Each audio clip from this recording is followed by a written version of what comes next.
¿Qué es un PCB entonces? ¿Qué es una tarjeta de circuito impreso en sí? Un Circuit Board Print. Entonces, más que nada, lo que a nosotros nos importa saber, que tenemos que tener en consideración, es que un PCB es una parte media, que se le dice core o sustrato, está llamada así, que es de un material dieléctrico, mayormente. Es un material aislante, lo que nos provee es una aislación entre la capa superior, que es una capa de cobre muy fina, y la capa inferior, que también es una capa muy fina de cobre. Ahora, esto más anteriormente, en unas épocas muy pasadas, creo que yo tampoco ni había nacido todavía, se usaba lo que era soldadura punto a punto, millones de cables interconectados entre sí, donde imagínense los problemas que tenía esto. Cuando baja el precio de los dispositivos, se busca una forma rápida de poder hacer circuitos electrónicos más baratos, más confiables, que tengan robustez, confiabilidad en el diseño, que no se oxide y demás. Así que bueno, prácticamente hallaron esta que es la mejor forma de hasta ahora de poder interconectar dispositivos electrónicos. Entonces, retomando, tenemos un sustrato, que es un core, que es el core de la parte del PCB, y dos capas, inferior y superior, de cobre, en el top layer y el bottom layer, cosa que vamos a ir alternando nuestros dispositivos. Acá a la derecha tenemos una foto de lo que sería un PCB ya terminado y montado con todos los componentes. Si prestamos atención, podemos ver que la verde más oscura, representa el core, el sustrato. Las partes de verde clarito son las partes de las pistas que interconectan las capas, que interconectan todos los dispositivos. Y lo que vemos verde en sí se le llama el solder mask o máscara de soldadura. Esa máscara la vamos a hablar ahora, más adelante vamos a prestar más atención de cómo se usa, cómo se implementa y demás. Pero es importante que sepamos ahora que esa nos provee de aislación entre las diferentes pistas, como es aislante, también sobre cualquier pedazo de metal o alguna cosa que toque nuestro PCB en algún momento y haga algún cortocircuito, se pone sobre toda la capa del PCB, sobre todo el layer, sobre encima, y solamente se queda al descubierto las zonas de soldadura. ¿Okay? Estas pueden ser varios tipos de colores, se van a ver que son verde mayormente, después negro, rojo, violeta últimamente se está usando mucho, pero bueno, ya tienen que tener propiedades dieléctricas, propiedades aislantes también. Muy bien, después existen circuitos impresos mucho más sofisticados donde ya tienen láminas de cobre dentro del sustrato, o sea, es que es cobre, un pre-sustrato, otra capa de cobre que se usa mayormente las del medio para alimentación, se usa GND y BCC en el medio, bueno, son un poco, esas se hablan que son PCB de 4, de 6 capas, para aplicaciones un poco más sofisticadas. A nosotros durante esta etapa vamos a usar solamente dos caras, en top layer y en bottom layer. ¿Alguna pregunta hasta acá? ¿Algo que les haya quedado en el tintero? No, no, está claro. ¿Todo bien? Perfecto. Entonces vamos a meternos un poco a hablar un poco de cómo están formados estos tipos de materiales. Vamos a hablar un poco acerca del sustrato del core, como vimos en la anterior. Sería, a ver, no estoy presentando. Vamos acá. Sería esta parte verde del sustrato. Y acá lo que podemos ver son tipos de circuitos impresos. O sea, lo que podemos ver es las 4 variantes que vamos a ver comúnmente. Vamos a ver una que es de fibra de vidrio más epoxi, llamada FR4. Esta es la que vamos a usar nosotros, es la estándar hoy en día. Cualquier fabricante de circuitos impresos te ofrece esta como primera opción. FR4 viene a hablar sobre el retardo de flama. Significa que cuánto tiempo es que tarda el PCB si se incinera, si se prende fuego, en derramar una gota que caiga en donde esté, en lo que sería el envase o la carcasa. ¿Cuánto tiempo tarda en caer la primera gota de fuego? Entonces tenemos 4, FR2 y demás, que es el tiempo que tarda. Es una norma mía que se puso así a la fuerza. Esos son los que serían FR4. Después tenemos otros que son se puede decir que son de menor calidad, son los materiales mixtos de tipo de epoxi, que también van catalogados por 1, 2, 3 o 5, son los tipos de material y la calidad. El que se puede encontrar en las casas de electrónica normales, las que nosotros usamos para hacer en casa, esas son de un tipo 1, o sea, de un tipo muy, muy bajo, o sea, de muy mala calidad. Los que se usan mayormente son otros, ahora tengo una foto que les voy a mostrar, son un poquito más de mejor calidad. Después vamos a encontrar flexible, vamos a ver que tienen un core flexible, ahora vamos a ver en la foto, de aluminio, y bueno, para aplicaciones de mayor cobertura son las RF que son especiales. Algo que tenemos que tener en cuenta es el tamaño estándar que tenemos de ancho del core, mayormente es de 1.6 milímetros, que es el que te ofrece también el fabricante cuando lo vamos a pedir. Ese es el que está dentro de los $5, 5 placas. Tenemos un core de FR4 y 1.6 milímetros de ancho. Puede haber de más chico, de 0.8 y hasta inclusive más grueso. Depende de la aplicación, pero el core más que nada nos da aislación, recordemos, nos da aislación y nos da la rigidez mecánica. Por eso si nosotros necesitamos algo que necesita aguantar muchas vibraciones, vamos a irnos por un core mucho más grueso. Pero depende de la aplicación, mayormente no. Electrónica de consumo o a cosas que hagamos más o menos tranqui, no vamos a necesitar eso. Bueno, acá tengo una par de imágenes donde vemos las terminaciones. Como vimos recién, este es un tipo FR4. Como pueden ver, tienen buen corte, se termina la parte del pad donde se soldaría, que serían estos cuadraditos de acá, se llaman pads de soldadura.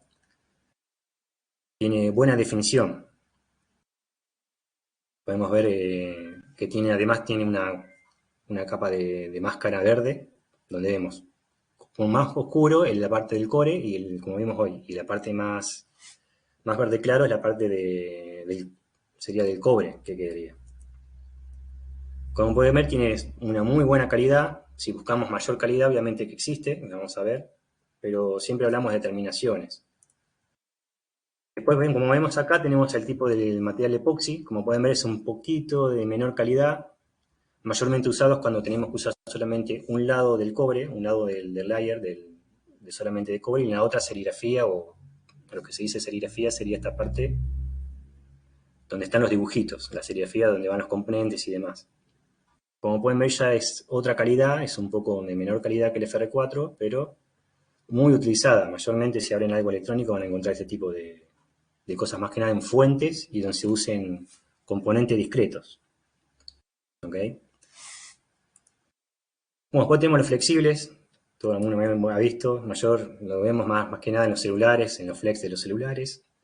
Y donde se necesita hacer conexiones de muchos pines, donde por venir cable sería algo muy robusto, se busca miniaturizar, hacerlo más chico al dispositivo. Se usa también en este caso como sensores, estos son sensores táctiles. Y muy raro ver esto que está acá, que es un PCB ya sobre un core transparente, algo muy raro, yo no lo he visto mucho. Porque esto al ser flexible, imagínense que donde lo doblas un poco se sueldan todos los pines de los componentes. Pero bueno, mayormente utilizado en flex de conectores de cobre, de conexiones más que nada. Para cámaras, entre dos PCBs rígidos. Con el core de aluminio es un caso especial porque se usa muy frecuentemente en lo que es iluminaria. Van a ver que desarman un foco de esos LED que existen hoy en día y tienen la parte no se van a encontrar un PCB verde, sino van a encontrar esto, que se usa toda una capa de aluminio. Arriba del aluminio se le pone un aislante también, un pegamento, y se le pone la otra parte del core encima, y la parte del solder mask o la parte dieléctrica para proteger todo el dispositivo, menos la parte donde se suelda. O sea, ¿para qué se usa el tema de luminaria? Y porque esto consume mucha corriente. El tema de los LEDs consumen bastante corriente y es muy probable que empiecen a alargar mucha temperatura por efecto Joule. Entonces se aprovecha directamente el core para poder hacer el tema de sacar de la temperatura La disipación de calor. Exactamente, no me salía. La disipación de calor. Principalmente por ese objetivo. Mayormente lo he visto ahí, de otro lado, raro. Bueno, ahora sí tenemos que hablar un poco de lo que es los materiales del conductor y las terminaciones que tiene el PCB. El material de conductor mayormente es cobre, muy raro que se use otra cosa, el cobre ya es un muy buen conductor, así que lo que es las pistas debajo de la capa verde, como vimos hoy, es todo cobre. Lo que varía un poco es dónde se apoya el dispositivo, o donde los agujeros donde pasa el dispositivo, o donde van los otros superficiales, donde se apoya la parte del pad. Lo único que se queda después de la solder mask, como vimos hoy, a ver si vemos una fotito acá. Estas partes, terminaciones que vamos a ver, que el cobre, saben que todo es marrón, tiene un color medio marroncito. Lo que vemos acá, que está en un color más plateado, son las terminaciones. Se le hacen terminaciones según la calidad del PCB que uno quiera lograr. Entonces vamos a tener terminaciones superficiales de cobre, en los peores de los casos, el aluminio, muy utilizado, y el oro para cuando se buscan un par de propiedades más de almacenamiento y de buena planicidad, se le dice, ahora lo vamos a ver. Bueno, el cobre mayormente lo van a ver por oz de metro cuadrado, por oz de pulgada cuadrada, creo que es. Es un oz. En la mayoría de los casos, los fabricantes, en el ancho, sería el ancho, no, el alto de la lámina de cobre sería de un oz. En caso de que uno tenga que usar mayor disipación de corriente, de cómo va a usar corriente o circuitos de potencia, se pide de 2 oz, de 3 oz, que son la altura que tiene sobre el core. Eso ya viene definido para todo lo largo del dispositivo, o sea, del PCB. Ahora, una cosa que tenemos que tener en cuenta, es muy importante, que las dimensiones de las pistas determinan la máxima corriente que uno puede conducir. Entonces, como ya tenemos fijo la altura, que va a ser de un oz, nosotros vamos a poder variar el ancho de la pista. Al variar el ancho de la pista, nosotros podemos determinar el mismo corriente que vamos a poder soportar esa pista. Un ejemplo sería, bueno, tenemos los microcontroladores, tenemos un pin de un Arduino, ponele, tenemos que hacer una conexión entre eso y algún otro dispositivo.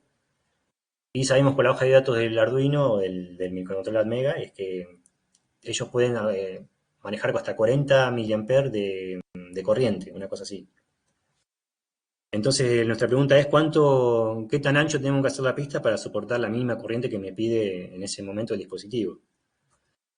Y bueno, entonces pasamos acá a una gráfica que nos da por suerte las normas, y pensé que vamos a hablar en un ratito. Tenemos lo que son las corrientes por pistas. Entonces nos da una idea de cuánta corriente soporta una pista con el ancho de la traza. Bueno, esta está en pulgadas, algo un poquito más difícil de ver. Pero bueno, tenemos que idea que con 0.05 de pulgadas a unos 30 grados centígrados más o menos para tener un poco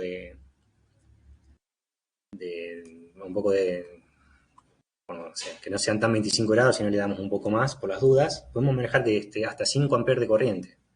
Piense que con una pista muy delgada se puede manejar corrientes tranquilamente.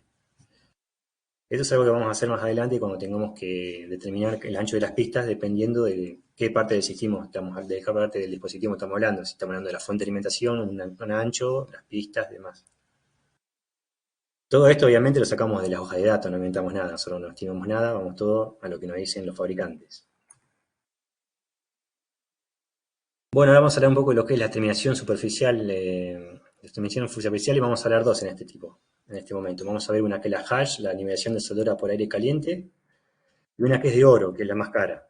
Entre una intermedia, que es la que usamos nosotros, la estándar, cuando más vamos a fabricar, vamos a usar esta mayormente.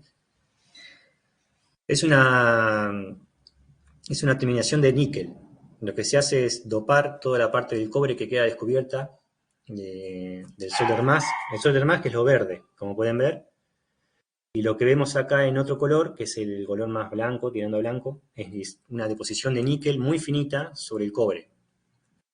Esto le da dos cosas. Primero le da una planicidad, significa que cuando tengamos componentes se dice los pads, que sean los pads de los componentes, como en este caso son muy cerca entre ellos, como acá los microcontroladores. Si no tenemos una buena planicidad sobre el contacto del pin del dispositivo y lo que sería el cobre, Este,